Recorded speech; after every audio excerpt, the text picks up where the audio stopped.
Okay, Genesis chapter 5, verse 1. This is a book of the generations of Adam. When God created man, he made him in the likeness of God. Now, we have seen this before, God making Adam. We are used to seeing God made him in the image and likeness of God. Right, and later on we're going to see Father and His Son, His own likeness after His own image. So you get that idea. So when I read this chapter, just the chapter itself, you can go back and watch that video.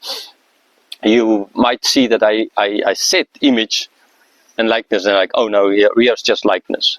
Okay, so in other words, we are all used to the idea that it's image and likeness.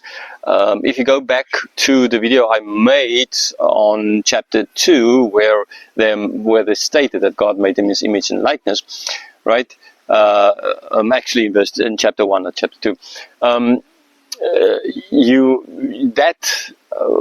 see there I explained what the image and likeness means. So I'm not going to go through that again here. Okay, the interesting thing just in this verse, and it actually supports what I said in that video on in chapter 1, the image and likeness, that it's the same thing, because in this verse we only see the image part is not mentioned. It's just the likeness part mentioned. Okay, so in a sense of that image and likeness, and ultimately is the same thing, as I explained to you when we went through the video in chapter 2. Okay, so the chapter 1, so you can go back and just watch that video. Okay, so yeah, made an image of, the likeness of God. Image or likeness, same thing. Okay. Verse 2, male and female He created them, and He blessed them and named them man when they were created. Okay, so yeah, again, I'm not going to say really a lot about this. We know that God made us, and He made male and female. I spoke about that in detail as well. And that here, man, Adam, also Adam's name, ultimately, but called man. Okay, humanity. Maybe modern word kind of for that. Okay. Remember as well the idea of naming, right? God named the man. Okay, so again, you can go back to older videos where I spoke about what this idea of God naming something. In other words, God gives its essence, God gives what it is, what it's supposed to do. It shows that God owns us. Okay, not again, I don't know why I every time say, owns us, right? We are made by God. We belong to God. We are God's. Okay, and who we are were stipulated by God, not by us. We can't change the idea of what man is, because God decided, God said what man is. Okay, verse 3. When Adam had lived 130 years, he fathered the son in his own likeness, after his image, and named him Seth. When we went through the previous chapter, I mentioned that in that chapter we don't see how old Cain was when he gave birth. We don't see how long he lived. Okay, and I explained that as well already, so you can go back and watch that. But here we see the age which he gave birth, 130. Now we know before that Cain was born. We know before that Abel was born. We know before that he had to have other daughters at least, right? So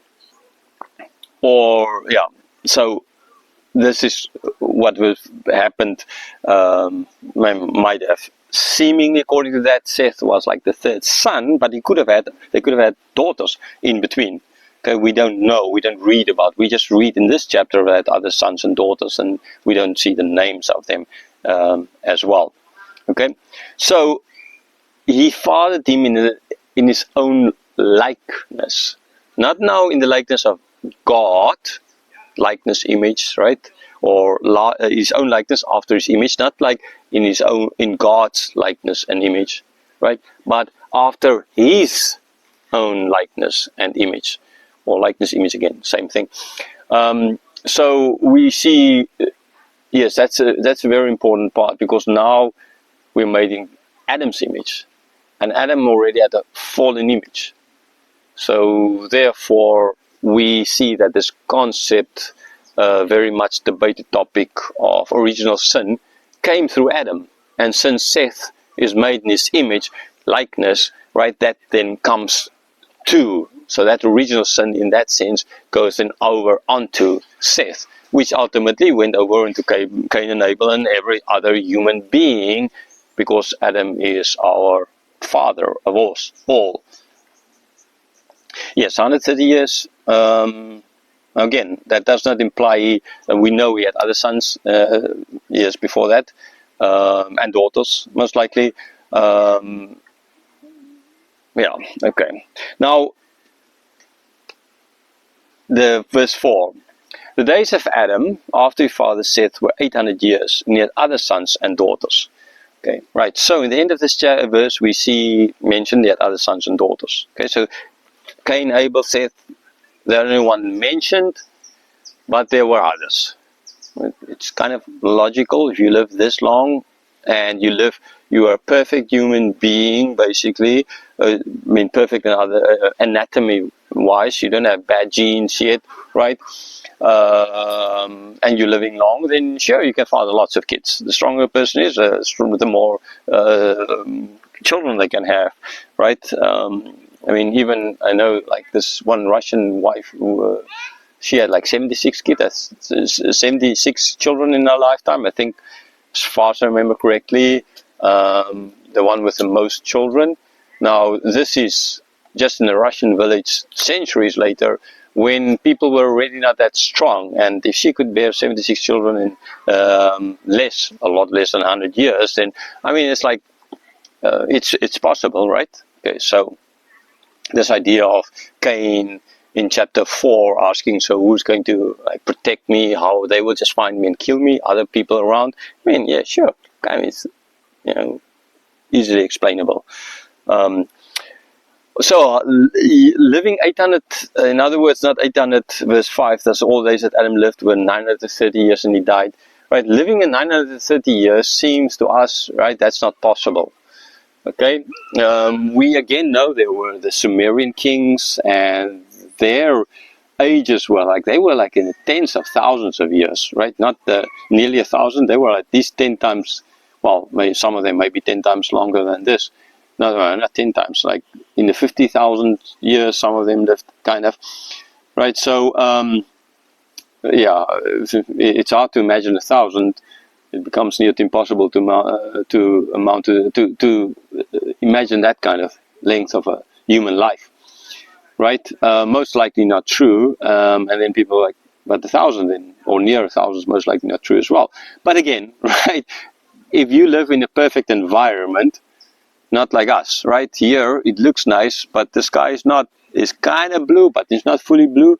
Why? Because there's a lot of smoke in the sky, right? That destroys our lungs, and Adam and Eve and those guys, they would not have had this kind of a problem, right? They would not eat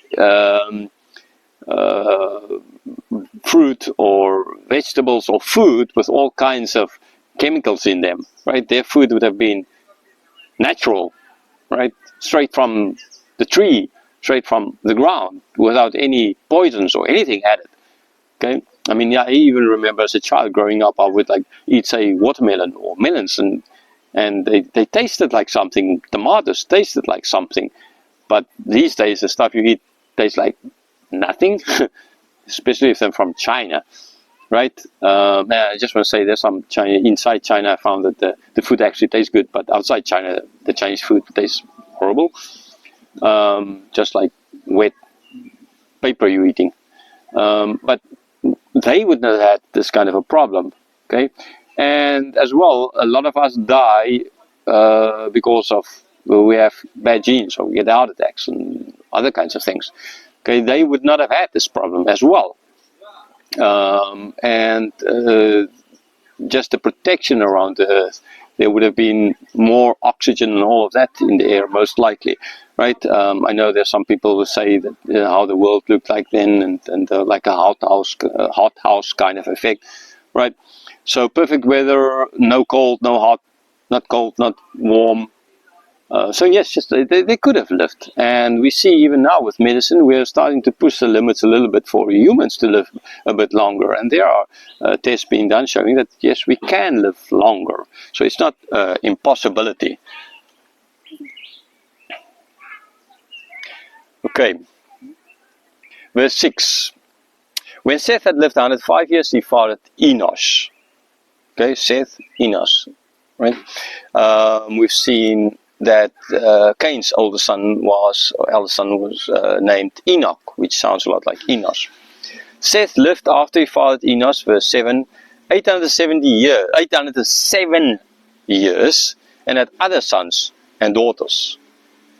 So thus all the days of Seth were 912 years, and he died. Verse 8. So yes, again, over 900 years. The reason that their ages are mentioned, especially this high number, understandably, is to show that, I believe it's a true number, not just for showing it, but it does have the added effect of showing that these people have long lives. In other words, they were blessed by God. And we know clearly from the line of Seth that they were like the godly line. Verse 9. When Enos had lived 90 years, he fathered Kenan. Enos lived after he fathered Kenan 850 years, and had other sons and daughters. Thus all the days of Enos were 905 years, and he died. Okay, so yeah, there's some people speaking about the ages. Some people say that, 905 can't be right. So they most likely multiplied by 10. Okay, now it's all good and well if you say that, right? So then the number, the age they lived to would be like 90.5 years or something, if 905 years. But, I mean, this guy gave birth when he was 70 years old. So if you divide 70 by 10, then he was 7 years old when he gave birth. Now, I know for men it's possible to sire children at quite a young age. I've heard of one like an 11-year-old, maybe even a 9-year-old, but a 7-year-old, okay, and there's going to be one that was 65 years old. If you divide that by 10, that's 6.5. 6.5 years of siring children, man, I think in a certain sense it may be easier to believe that they lived that long, which kind of is explainable, but 6.5, that sounds like really young to sire children. But again, yeah, I mean, the world was different. I just want to say with that, I think it's easier for me to believe or see them living to 905 years than it is for me to believe that they were 6.5 years old when they sired their first children, right? So you kind of have this option of either this one or that one. Okay, now I think the older age sounds more logical than the younger age for siring children, so it's 6.5 years.